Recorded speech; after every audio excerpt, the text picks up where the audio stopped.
नमस्कार दोस्तों। आज हम लोग जो ज्योग्राफी था उसका चैप्टर 1 का ख यानी कि जो क्लास 10th है इसका ज्योग्राफी और उसमें भी है 1 का ख जिसका नाम है जल संसाधन। तो जल संसाधन हम लोग पढ़ लिए हैं और इसका ऑब्जेक्टिव बाकी था। तो आज हम लोग इसका ऑब्जेक्टिव कवर करेंगे। ऑब्जेक्टिव जितने भी ऑब्जेक्टिव एग्ज़ाम की दृष्टि से महत्वपूर्ण है, जो आपके बोर्ड के एग्ज़ाम 2027 में आने वाले हैं या फिर अभी जो आपका 3 माही एग्ज़ाम होने वाला है, उसमें भी जो इम्पोर्टेंट क्वेश्चन है उसको इसमें शामिल किया गया है एग्ज़ाम की दृष्टि को देखते हुए। तो आइए हम शुरू करते हैं ऑब्जेक्टिव। पहला क्वेश्चन है, पृथ्वी की सतह का कितना भाग जल से ढका हुआ है। यानी कि हमारी जो पृथ्वी है उसका कितना प्रतिशत जो भाग है वो जल से ढका हुआ है। तो इसका आंसर है 2/3। कितना आंसर है? 2/3 जो भाग है वो किससे ढका हुआ है? जल से ढका हुआ है। ठीक है, आगे देखते हैं। दूसरा क्वेश्चन है, वो है जल किस प्रकार का संसाधन है। देखिए, जल जो है वो किस प्रकार का संसाधन है। तो जल अनवीकरणीय, नवीकरणीय, मानवीकृत जल, यानी कि जल का हम लोग उपयोग करते हैं और फिर बारिश होता है और फिर पुनः चक्रण हो जाता है। इसलिए जल जो है वो क्या है? नवीकरणीय संसाधन है। ठीक है, जैव नहीं है, मानवीकृत नहीं है, अनवीकरणीय क्या होगा? नवीकरणीय संसाधन होगा। अगला क्वेश्चन है, जल की उपस्थिति के कारण पृथ्वी को कौन सा ग्रह कहा जाता है। तो जल की उपस्थिति के कारण पृथ्वी को कौन सा ग्रह कहा जाता है? नीला ग्रह कहा जाता है। क्या कहा जाता है? आसमान से देखने पर जल की उपस्थिति के कारण हमारा जो पृथ्वी है वो कैसा दिखता है? नीला दिखता है, इसलिए इसको नीला ग्रह कहते हैं। ठीक है, और हमारा जो ये पृथ्वी है तो इसका ऊपर वाला भाग हम देखते हैं, इसमें अस्थल ज़्यादा है, इसलिए इसको क्या कहा जाता है? अस्थल गोलार्ध। और ये दक्षिणी गोलार्ध है, इसमें जल की उपस्थिति ज़्यादा है, स्थल कम है, इसलिए इसको क्या कहा जाता है? जल गोलार्ध कहा जाता है। ठीक है, अगला क्वेश्चन देखते हैं। अगला क्वेश्चन है, विश्व के कुल जल आयतन का कितना प्रतिशत जल जो है महासागरों में पाया जाता है। तो देखिए, पूरा जितना जल पाया जाता है उसका लगभग 96.5% जो जल है वो कहाँ पाया जाता है? महासागरों में पाया जाता है। कहीं कहीं पे ये आपको 96.6% भी मिलता है।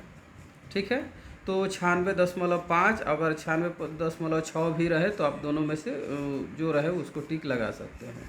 कितना प्रतिशत है? 96.5%। अगला क्वेश्चन है, प्राणियों के शरीर में कितना प्रतिशत जल की मात्रा निहित होती है। प्राणी अर्थात इसमें मानव भी आ जाता है, तो इसमें लगभग 60 से 70% जो जल है वो उपस्थित रहता है। तो इसका बीच में औसत हो जाएगा 65%। यानी कि प्राणियों के शरीर में कितना प्रतिशत जल की मात्रा होती है? 65% जल की मात्रा होती है। इससे 1% अगर जल जो है कम हो जाता है तो प्यास की अनुभूति होने लगती है, और 3% तक कम होता है तो आदमी प्यास से व्याकुल हो जाता है, और लगभग 5% पानी की कमी हो जाती है तो आदमी प्यास के चलते प्राण त्याग देता है। इतना पानी का हमारे शरीर में इम्पोर्टेंस है। अगला क्वेश्चन हम लोग देखते हैं। अगला क्वेश्चन है, देश के बांधों को किसने भारत का मंदिर कहा था। हमारे देश में जितनी भी नदियां हैं, जैसे ये नदी है, इस पर बांध बना दिया जाता है, यहाँ से इसमें जल विद्युत किया जाता है, या फिर इसमें कृषि के लिए निकाला जाता है, या फिर यहाँ पर मछली पालन किया जाता है। तो इस बहुउद्देशीय परियोजना भी इसको कहा जाता है। तो भारत में जितने भी बांध बनाए गए थे, तो उस समय के तत्कालिक जो प्रधानमंत्री थे वो थे पंडित जवाहरलाल नेहरू। इसलिए पंडित नेहरू ने ही भारत के बांधों को क्या कहा था, तो आधुनिक भारत का मंदिर कहा था। ठीक है, अगला क्वेश्चन हम लोग देखते हैं, भाखड़ा नांगल बांध। भाखड़ा नांगल जो बांध है वो किस नदी पर है? तो भाखड़ा नांगल बांध जो है वो है किस नदी पर? तो वो है सतलुज नदी पर। किस नदी पर है? सतलुज नदी पर है। भाखड़ा नांगल बांध ये है सतलुज नदी पर। तो भाखड़ा नांगल बांध किस नदी पर है? तो ये सतलुज नदी पर है। ये सतलुज नदी जो है ये सिंधु की सहायक नदी है। चलिए अगला क्वेश्चन हम लोग देखते हैं। अगला क्वेश्चन है हीराकुंड बांध। हीराकुंड बांध जो है किस नदी पर है? तो हीराकुंड बांध जो है ये है महानदी पर। किस नदी पर है? महानदी पर है। चलिए अगला क्वेश्चन हम लोग देखते हैं। अगला क्वेश्चन है सरदार सरोवर बांध किस नदी पर है? तो सरदार सरोवर बांध जो है ये है नर्मदा नदी पर। नर्मदा नदी कहाँ है? ये है गुजरात में है। ठीक है, सरदार सरोवर बांध ये कहाँ है? गुजरात में है। किस नदी पर है? तो नर्मदा नदी पर है। चलिए अगला क्वेश्चन हम लोग देखते हैं। अगला क्वेश्चन है भारत में कुल विद्युत का लगभग कितना प्रतिशत भाग जो है जल विद्युत से प्राप्त होता है? यानी कि हमारे भारत में जितना विद्युत उपयोग होता है उस विद्युत का कितना प्रतिशत भाग जो है वो जल के द्वारा उत्पन्न किया जाता है? तो लगभग 22% जो विद्युत है वो किससे प्राप्त किया जाता है? जल विद्युत से प्राप्त किया जाता है। ठीक है, अगला क्वेश्चन है कानपुर में स्थित 180 चमड़े के कारखाने द्वारा मल जल विसर्जित करने से कौन सी नदी प्रदूषित होती है? कानपुर में अब देखिए 180 चमड़ा की फैक्ट्री है। कितना? 180। और ये सारे चमड़े के जो कारखाने हैं, इससे जितना मल जल निकलता है वो सीधे नदी में प्रवाहित कर दिया जाता है। इससे कौन सी नदी प्रदूषित होती है? तो इससे गंगा नदी प्रदूषित होती है। अब इसी से आप अनुमान लगा लीजिए, हमारे देश की सबसे पवित्र नदी माना जाता है और इसका सबसे ज़्यादा प्रदूषण जो होता है गंगा नदी में चमड़ा के कारखाना से। अगला क्वेश्चन है बिहार एवं पश्चिम बंगाल के कुछ भागों में, बिहार तो पूरा हो गया, और पश्चिम बंगाल के कुछ भागों में अति जल दोहन से किस तत्व का संकेंद्रण यानी कि किस तत्व की मात्रा बढ़ गई है मिट्टी में? तो इसमें है आर्सेनिक। आर्सेनिक जो तत्व है बहुत क्या कहा जाए, बहुत खराब तत्व है। ये अगर किसी आदमी के शरीर में चला जाता है तो उसका जो शरीर का जो मांस है वो सड़ करके गिरने लगता है, इतना हानिकारक है कि तो आर्सेनिक की मात्रा बढ़ जाती है। अगला क्वेश्चन है राजस्थान एवं महाराष्ट्र में अति जल दोहन से किस तत्व का संकेंद्रण बढ़ा है? यानी कभी हमने बिहार और पश्चिम बंगाल में देखा और राजस्थान और महाराष्ट्र में भी अति जल दोहन से यहाँ पर फ्लोराइड की मात्रा बढ़ती है। किसकी मात्रा बढ़ी है? फ्लोराइड की मात्रा बढ़ी है। अगला क्वेश्चन है राष्ट्रीय जल नीति कब लागू हुआ? देखिए जल तो है, अभी हमने बताया कि 100% जल है, उसमें भी हम देखें तो 96.5% कैसा है? महासागरीय अर्थात लवणीय है, यानी कि नमकीन है। इसमें नमक की मात्रा है, यानी कि इसका हम उपयोग सीधे नहीं कर सकते हैं। ठीक है, तो हमारे पास जल है लेकिन उपयोग की दृष्टि से देखें तो कितना है? लगभग 2.5% उपयोग के हैं, क्योंकि 1% देखा जाए तो बर्फ़ के रूप में है। तो 2.5% जल है वही पीने योग्य है। उसमें भी हम देखते हैं कि कुछ क्या है, इतना ज़्यादा जल का उपयोग किया जा रहा है, व्यर्थ में उपयोग बहा दिया जा रहा है, जिसके चलते जल संकट की स्थिति उत्पन्न हो गई है। कौन सी? जल संकट की स्थिति उत्पन्न हो गई है। इसलिए जल का संरक्षण करने के लिए, बचाने के लिए सरकार के द्वारा जल नीति लागू किया गया। ये लागू किया गया सितंबर 1987 में। कब लागू किया? सितंबर 1987 में। और जब इसमें समस्या आने लगी तो थोड़ा सा संशोधन करके इसको 2002 में फिर से लागू किया गया। ठीक है, अगला क्वेश्चन देखते हैं। अगला क्वेश्चन है, विश्व में सबसे अधिक वर्षा कहाँ होती है? तो विश्व में सबसे अधिक वर्षा जो है पहले होती थी चेरापूंजी में, अब कहाँ होती है? मानसीमराम में होती है। विश्व में सबसे अधिक वर्षा कहाँ होती है? मानसीमराम में।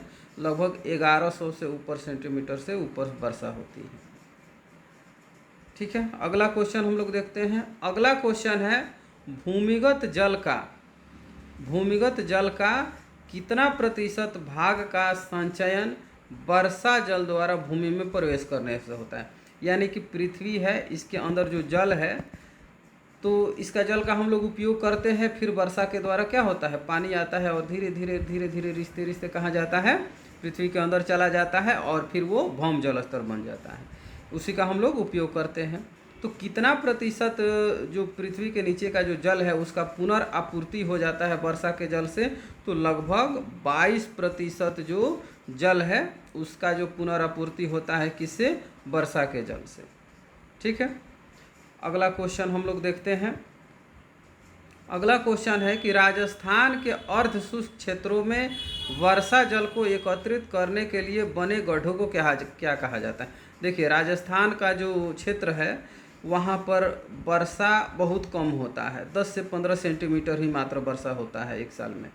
तो यहाँ पर पानी की बहुत ज़्यादा कमी होती है, इसलिए यहाँ के लोग क्या करते हैं? बारिश के जल को एकत्रित कर लेते हैं। तो वो क्या करते हैं? ज़मीन के नीचे क्या करते हैं? ऐसे गड्ढा बना देते हैं और इसी में बारिश का जो जल होता है वो बह करके आता है, स्टोर हो जाता है। तो ये जो गड्ढे बने रहते हैं इसको क्या कहते हैं? तो इसको खादीन भी कहा जाता है, जोहड़ भी कहा जाता है, टाँका भी कहा जाता है। अर्थात यहाँ पर सभी अलग अलग क्षेत्रों में अलग अलग नाम दिया जाता है। जैसे जैसलमेर, बाड़मेर खादीन हो गया, आगे इसको जोहड़ भी कहा, कहीं कहीं पे इसको टाँका भी कहा जाता है। तो इस क्या कहा जाता है? खादीन, जोहड़, टाँका, ये सभी नाम राजस्थान के अर्ध शुष्क क्षेत्रों में जो गड्ढे बने हैं उसको नाम दिया गया है। ठीक है, अगला क्वेश्चन हम लोग देखते हैं। अगला क्वेश्चन है कि इंदिरा गांधी नहर किस राज्य में है? तो इंदिरा गांधी जो नहर है वो है राजस्थान में, क्योंकि हमारे देश का सबसे बड़ा जो मरुस्थल है थार मरुस्थल, ये थार मरुस्थल कहाँ है? राजस्थान में ही है। तो राजस्थान में हमारे देश का सबसे बड़ा मरुस्थल है, यहाँ पर पानी की सबसे ज़्यादा कमी होती है, इसलिए इंदिरा गांधी के द्वारा यहाँ पर एक नहर बनवाया गया जिसका नाम है इंदिरा गांधी नहर। अब ये स्थिति हो गई है कि विश्व के जितने भी मरुस्थल है उन मरुस्थल में सबसे ज़्यादा कहीं पे आबादी है तो वो है राजस्थान में। किसके चलते? ये इंदिरा गांधी नहर के चलते। ठीक है, अगला क्वेश्चन हम लोग देखते हैं। अगला क्वेश्चन है, विश्व की सबसे प्राचीन नदी घाटी परियोजना बिहार की सबसे प्राचीन नदी घाटी परियोजना कौन सी है? तो यह है सोन परियोजना। कौन सी परियोजना है? सोन परियोजना। बिहार की सबसे प्राचीन, ये अंग्रेजों के द्वारा बनाया गया था। ठीक है, अगला क्वेश्चन है वो है, बिहार में चावल का कटोरा किस क्षेत्र को कहा जाता है? देखिए, बिहार में 3 परियोजनाएं हैं, एक कोसी है, एक गंडक है और एक सोन परियोजना है। तो इसमें जो सोन परियोजना है इससे नहर निकाली गई, नहर तो तीनों से निकला है, लेकिन ये जो सोन से जो नहर निकाला गया है इसमें बक्सर हो गया, बक्सर, भोजपुर और एक है रोहतास। तो ये जो तीनों ज़िले हैं यही सोन से जो नहर निकाला गया है उन्हीं से क्या किया जाता है? सिंचाई किया जाता है। ठीक है, तो इसमें जो रोहतास है, तो ऐसा कहा जाए तो तीनों क्षेत्रों में सबसे ज़्यादा होता है, लेकिन इसमें से भी मुख्य रूप से देखा जाए तो ये जो रोहतास जिला है बिहार में सबसे ज़्यादा चावल उत्पादन करता है। बिहार में सबसे ज़्यादा चावल का कहीं उत्पादन होता है तो वो है रोहतास, इसीलिए इस क्षेत्र को क्या कहा जाता है? चावल का कटोरा कहा जाता है। अगर पूछे कि बिहार में किस ज़िले में सबसे ज़्यादा चावल का उत्पादन होता है तो वो होता है रोहतास में। ठीक है, आगे कोई क्वेश्चन नहीं है। तो ये 20 क्वेश्चन थे, एग्ज़ाम की दृष्टि से महत्वपूर्ण क्वेश्चन थे। ये आपके तिमाही एग्ज़ाम में भी पूछे जाएंगे और जो आपका 2027 में जो आपका वार्षिक एग्ज़ाम होगा उसमें भी ये क्वेश्चन पूछे जाएंगे। तो अब मिलते हैं हम लोग अगले चैप्टर में, अगले वीडियो में। तो इसको आप अच्छे से देखिए और याद करिए। धन्यवाद।